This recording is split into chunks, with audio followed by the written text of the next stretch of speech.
But আমরা এই পরিস্থিতি থেকে আমরা একটা ভালো সমাধান চাই। তো ভালো সমাধানের লক্ষ্যে আসলে আইনের আশ্রয়টা নেওয়া হয়েছে। এখন এর পরবর্তী স্টেপটা আসলে কিভাবে হবে এটা যেহেতু আমাদের দুজনেরই দুজন আইনজীবী নিযুক্ত আছেন, তারা আপনাদেরকে সুন্দরভাবে হয়তো বলতে পারবেন যখন বলার সময় হবে। আর আমার কাছে আসলে যেটা আছে যে আমি কখনোই মামুনকে কষ্টে দেখতে চাই না।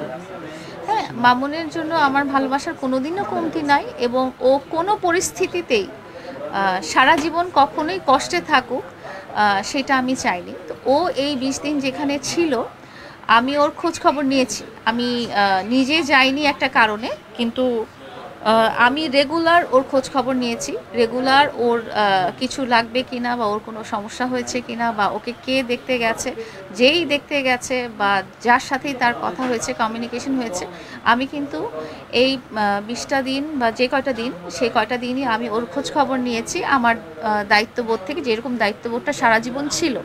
এখন যেটা হয়েছে যে দেখতে গিয়েছি এই কারণে, এটার পিছনে একটা কারণ আছে। আমি জানি না আপনাদেরকে বলবো কি না, বাট এটার পিছনেও একটা কারণ আছে। এখানে আমি জানি যে ও আমাকে দেখলে খুশি হবে এবং ও আমাকে দেখলে অনেক ভরসা পাবে, যেটা সারা জীবন পেয়ে আসছে, সেটা সে আজকে পেয়েছে। সে মন থেকে অনেকটা রিলিফ ফিল করেছে আমাকে দেখে। আমি ওই রিলিফটা দিতে গিয়েছিলাম। তারপরে কি করবে, পরবর্তী স্টেপ তার কি হবে না হবে সেগুলো পরবর্তী ব্যাপার। কিন্তু আমি জানি যে এই সিচুয়েশনে ও যখন আমাকে দেখবে ও মন থেকে রিলিফড হবে এবং সেটাই হয়েছে। মানে যেটা বললাম যে ও আমাকে দেখে হেসেছে এবং আমার মানে খুশি হয়েছে, যেটা আর কি। হাসি তো অনেক ধরনের আছে বাংলা সিনেমায় দেখি। না এটা হাসি অনেক ধরনের আছে বাংলা সিনেমায় দেখি, নায়িকাকে দেখি ভিলেন হাসতেছে, আবার নায়কও নায়িকাকে দেখে ভিলেন হাসে। দুজনের হাসির রহস্য কিন্তু দুই রকম। সেক্ষেত্রে আমি বলবো যে একজনকে ভিতরে রেখে মানে যেখানে যে থাকে সে তো বুঝে যায় জেলের কষ্টটা কেমন, বন্দি জীবন কেমন। তো তাকে ভিতরে রেখে আমি দেখতে গেলাম, সেটা কি আসলে রিলিফ হয় নাকি আসলে এটা একটা যন্ত্রণা দেয়? না এই জন্যই আমি বলেছি, হ্যাঁ এই জন্যই আমি বলেছি, মানে আমি হাসছি সেটা তো আমি পরের ব্যাপার। আমি এই জন্যই বলেছি যে আমি কিন্তু এই 20 দিন ওকে দেখতে যাইনি। হ্যাঁ, আমি দেখতে যাইনি কারণ তখন ব্যাপারটা ওরকম হতো যে তুমি আমাকে আটকায় রাখছো এবং তুমি দেখতে আসছো, তার মানে তুমি কি ব্যাপারটা নিয়ে ব্যঙ্গ করছো বা এরকম এই ধরনের সিচুয়েশন আমি করিনি। আমি ওকে ওর খোঁজ খবর নিয়েছি, যেটা বললাম যে রেগুলার বেসিসে ওর খোঁজ খবর নিয়েছি। যারা দেখতে গিয়েছে, যারা ওর সাথে কথা বলেছে, যারা কমিউনিকেট করেছে, তাদের সাথে আমি যোগাযোগ রেখেছিলাম। আর আজকে যেটা ও আমাকে দেখে যেটা রিলিফ হওয়ার হাসি হেসেছে সেটা তো আমি বুঝতেই পারবো, কারণ এতদিন তো দেখেছি, আমি জানি। তো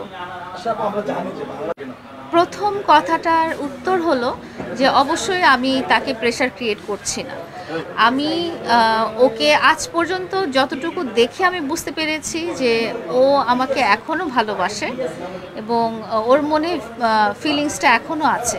তো এখানে কোনো প্রেশারের কোনো ব্যাপার না, কারণ যে কোনো সম্পর্কই আসলে ভেঙে যেতে পারে বা নিজেরা মিউচুয়াল আন্ডারস্ট্যান্ডিংয়ের মাধ্যমে আলাদা হয়ে যেতে পারে। কিন্তু এখানে আমি আপনাদেরকে একটু বারবার বলছি যে একটা পরিস্থিতির কারণে, যে পরিস্থিতিটা আসলে আমি এই মুহূর্তে আপনাদের কাছে এক্সপোজ করতে পারছি না, বাট যথাসময়ে আমি এটা করব যখন জিনিসটা একটু সুন্দর কনস্ট্রাকটিভ হয়ে যাবে।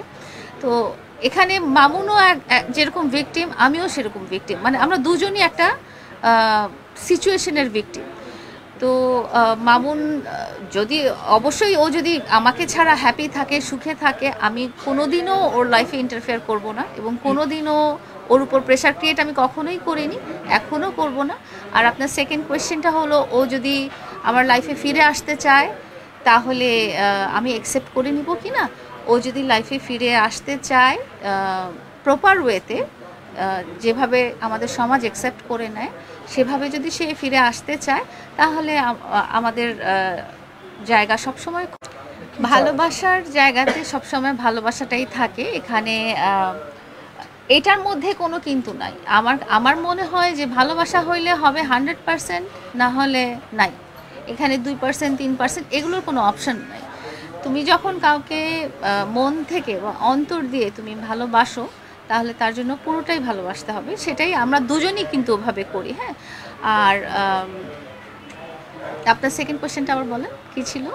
ভালোবাসাটা কোন ধরনের আপনার?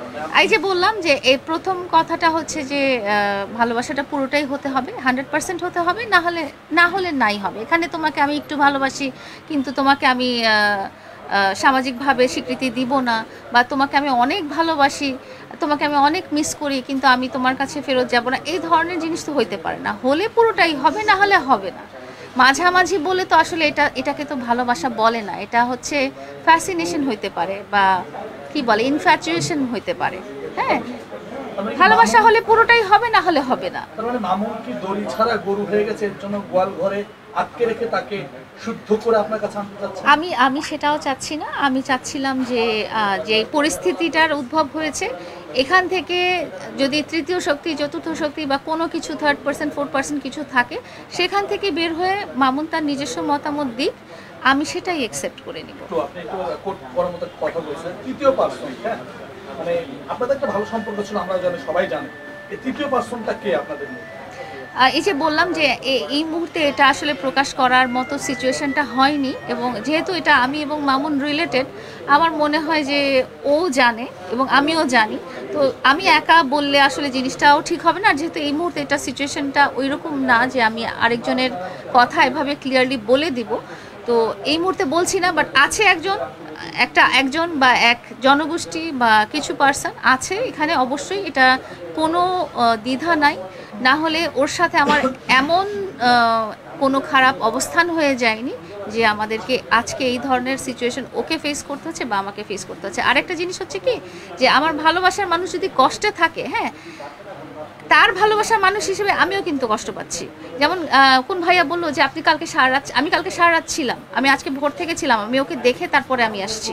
হ্যাঁ, তো এটা আমি কেন করেছি? আমি জানি যে ও আমাকে দেখলে রিলিফ হবে। তো ও আমার জন্য হলেও ও সেম একই জিনিসই করতো।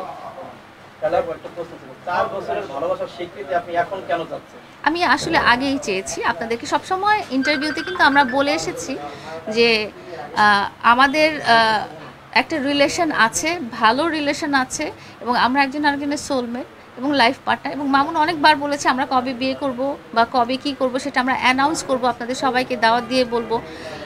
কিন্তু আমি স্বীকৃতিটা এখন চাচ্ছি সেটা না, ওর কাছে আমার ব্যক্তিগত চাওয়াটা তো আগের থেকেই, ও যখন আমাকে কমিট করেছে তখন থেকেই তো আমরা ওইভাবেই জানি যে আমাদের একটা ইয়ে আছে। অনেক ইন্টারভিউতে আমরা জানতে চেয়েছি যে কমিটমেন্টটা থেকে আছে বলেই আমরা জানি যে আমাদের একটা কিছু হতে যাচ্ছে পারিবারিকভাবে, পারিবারিক সম্মতিতে। তো যখন দেখা গেছে যে হচ্ছে না, হ্যাঁ, হচ্ছে না, ডিলে হচ্ছে, নানা কারণে ডিলে হচ্ছে, এবং একটা স্টেজে যে মামুন কিন্তু মানে লাস্ট যে আপনাদের সাথে একটা সংবাদ সম্মেলন করলো, সেখানে কিন্তু আপনারা দেখবেন যে মামুনের সমস্ত বডি ল্যাঙ্গুয়েজ থেকে শুরু করে কথাবার্তা এবং সমস্ত কিছুই খুব ডিফারেন্ট, যেটা 4 বছরে আপনারাও কিন্তু মিলাতে পারবেন না। আপনারাও অনেক ইন্টারভিউ নিয়েছেন কিন্তু আপনারাও মিলাতে পারবেন না যে এই কথাগুলো আসলে এতটাই ডিফারেন্ট কেমন করে হলো।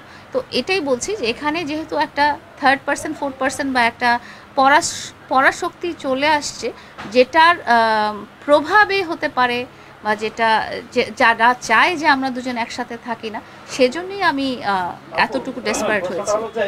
আপনাকে অনেকবার প্রশ্ন করা হয়েছিল যে মামুনের সাথে আপনার সম্পর্কটা কি, আপনি কিন্তু কখনোই বলেন না, এড়িয়ে গেছেন। না, আমরা সবসময় বলেছি, আমাদের সবগুলো ইন্টারভিউ আপনারা দেখবেন, আমরা সবসময় বলেছি যে আমরা ভালোবাসার মানুষ। আমাদের হ্যাঁ, না, সম্পর্ক তো না থাকলে কোথা থেকে ভালোবাসার মানুষ? মানে আপনি যেটা বলতে চাচ্ছেন যে সামাজিক স্বীকৃতিটা, সেটা আমরা তো বলতে পারিনি, সেটা তো আমাদের বলার মতো সিচুয়েশন হয়নি, এবং সেটাও আমরা ক্লিয়ার করেছি। আমরা বলেছি যে আমাদের পরিস্থিতিটা আমাদের ফেভারে যখন আসবে, এবং মামুনও বলেছে, আপনি যদি আমার পেজে ভিজিট করেন, ওখানেও একটা ইন্টারভিউ আছে যে আপনারা আমাদের বাসায় গিয়েছিলেন, তখনও মামুন পরিষ্কার করে বলেছে আমরা যখন অ্যানাউন্স করব যে আমরা বিয়ে করব বা কবে করব, তখন আপনাদের সবাইকে সুন্দর করে অ্যানাউন্স করে দাওয়াত দিয়ে আমরা জিনিসটা জানাবো। তো ওই জিনিসটা যেহেতু হয়নি, তাহলে আমি কিভাবে বলবো? মামুন কিন্তু এটাও বলেছে